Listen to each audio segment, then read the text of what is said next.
سے گزرا، میں نے ایک قبر کھودنے والے کو دیکھا کہ وہ اللہ تعالیٰ کا ورد کر رہا تھا، لیکن اس سے پہلے لوگوں نے اسے دیکھا کہ وہ نشہ کرتا تھا، شراب پیتا تھا، کبھی نالیوں میں پڑا ہے تو کبھی قبر کھود کے قبرستان میں کہیں گرا ہوا ہے، کہیں کسی قبر میں لیٹا ہوا ہے۔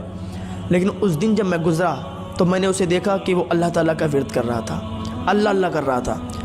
میں نے اسے اپنے قریب بلایا، میں نے کہا ادھر آ، ذرا ایک مجھے بات بتا کہ ابھی تک تو نشہ کرتا تھا اور اتنی جلدی تیرے اندر یہ تبدیلی کیسے آئی؟ آج اللہ تعالیٰ کا ورد کر رہا ہے۔ تو وہ کہنے لگا حضور میں ایک بات سے میں نے سبق حاصل کر لیا اور میں اللہ تعالیٰ کا فرما بردار بندہ بن گیا، اور اتنا سچا اتنا پکا کہ اب میری ایک ٹائم کی بھی نماز نہیں چھوٹتی۔ مسلم بن عقیل فرماتے ہیں وہ ایسا کون سا واقعہ تیرے ساتھ پیش آیا کہ جو تو اتنا سچا پکا اللہ تعالیٰ کا فرما بردار بندہ بن گیا، نمازی بن گیا اور اللہ تعالیٰ کا ورد کر رہا ہے؟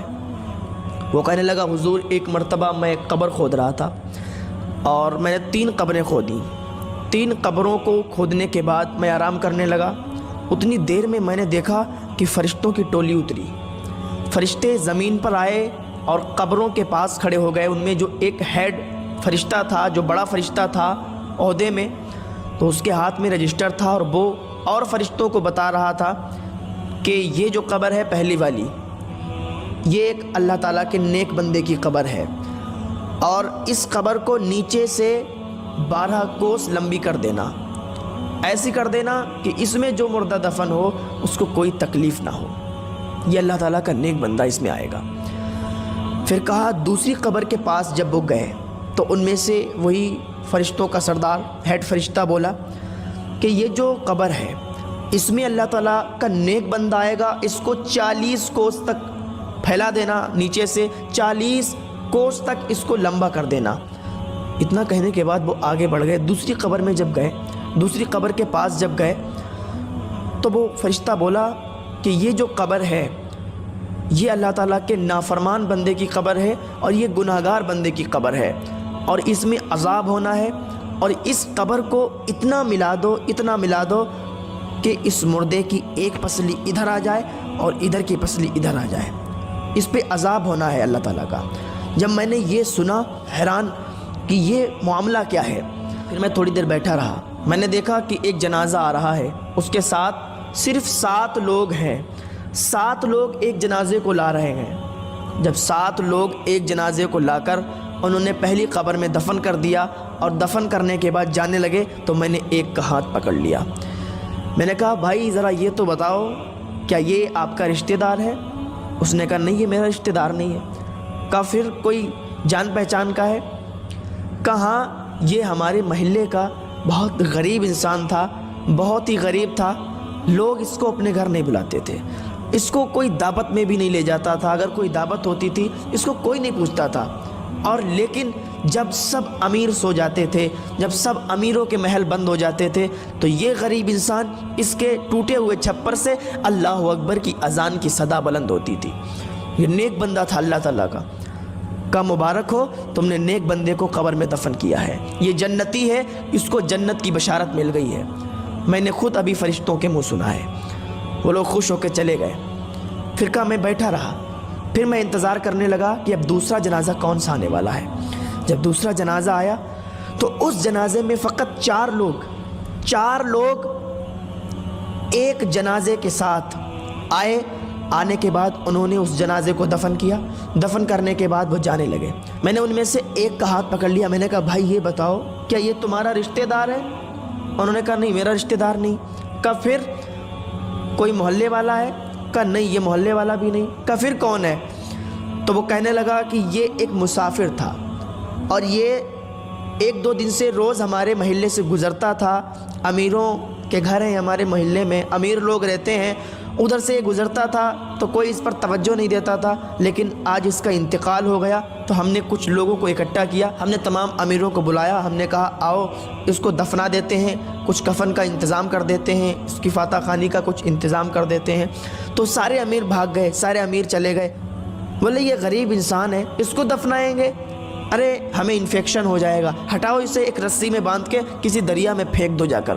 جب انہوں نے اتنا کہا تو ہم 4 لوگوں نے اس کے کفن دفن کا انتظام کیا اور اس کو دفن کر کے جا رہے ہیں۔ اس قبر کھودنے والے نے کہا مبارک ہو، تم نے ایک اللہ کے ولی کو دفن کیا ہے، تم نے ایک اللہ کے ولی کو دفن کیا، یہ جنتی ہے، میں نے فرشتوں کے منہ سنا ہے۔ وہ لوگ خوش ہو کر چلے گئے۔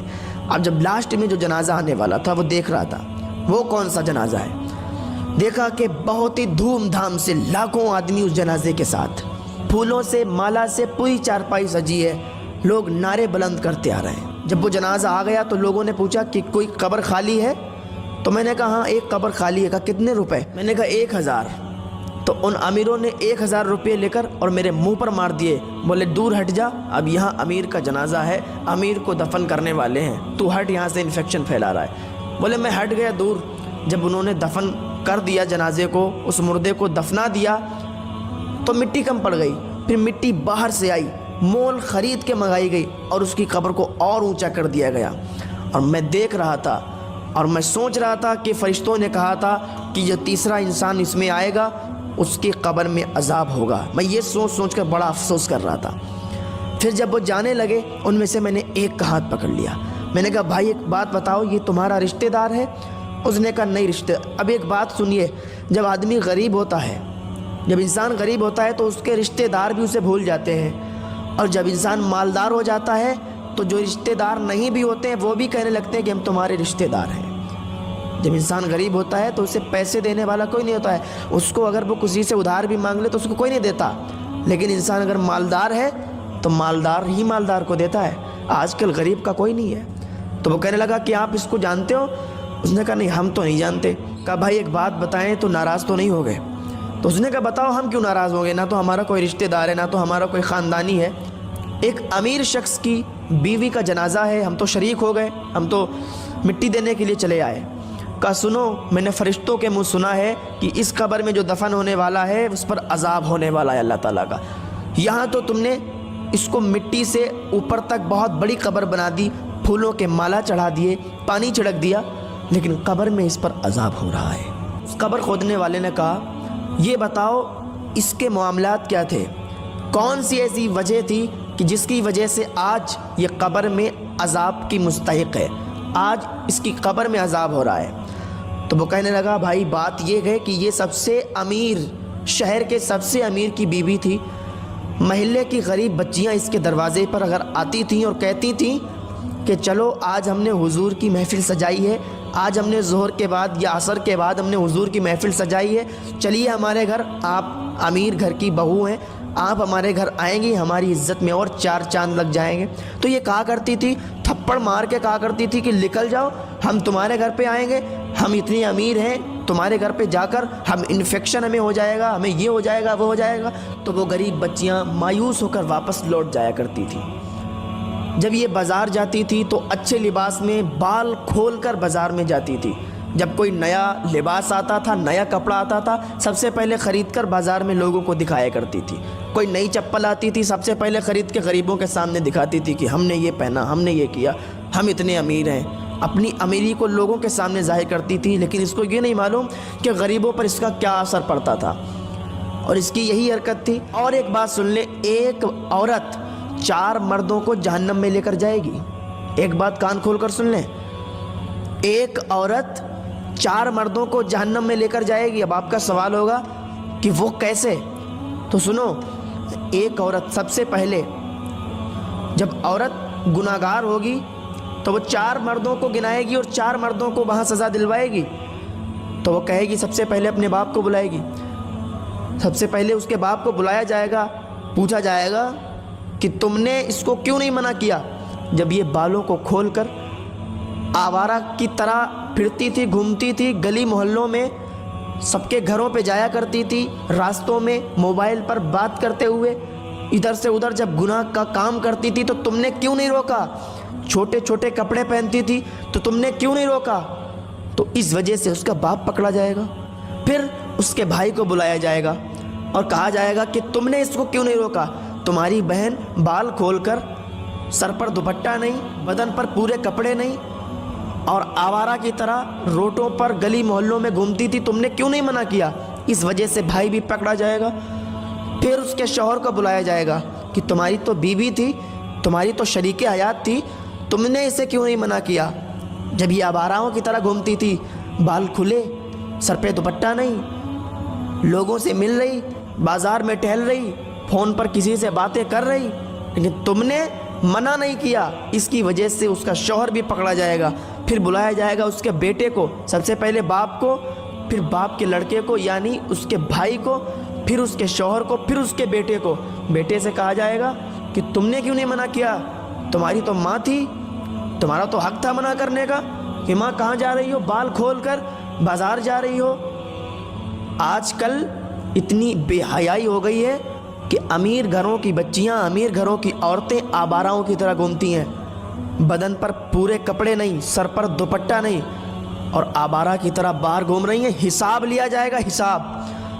کل میدان محشر میں پتہ چلے گا کہ یہ ہم لوگ بتاتے بتاتے تھک گئے, یہ ہماری ذمہ داری ہے کہ آپ کو بتایا جائے, لیکن ہم لوگ بتاتے, آپ لوگ عمل نہیں کرتے. ہم بتائیں, آپ عمل نہ کریں تو ہماری پکڑ نہیں ہے. اگر ہم نہ بتائیں تب ہماری پکڑ ہے. تم تو کہہ دو گے کہ ہمیں بتانے والا کوئی نہیں آیا. وہاں پوچھا جائے گا کہ تمہیں بتانے والا کوئی نہیں تھا, تو اس وقت ہم بھی وہاں گواہی دے سکتے ہیں, ہاں ہم نے بتایا تھا. وہ انسان کہنے لگا کہ آج اس پر جو عذاب کا سبب بنا ہے, آج جو اس پر عذاب ہو رہا ہے, وہ اس کی کرتوتیں ہیں. یہ امیر بن کے غریبوں کو بہت گرا ہوا انسان سمجھتی تھی, اور اسی کی وجہ سے, اس کے تکبر کی وجہ سے آج اسے اس کی قبر میں عذاب ہو رہا ہے. اللہ تعالی ہم کو تکبر جیسی بیماری سے محفوظ فرمائے, غرور گھمنڈ جیسی بیماری سے محفوظ فرمائے.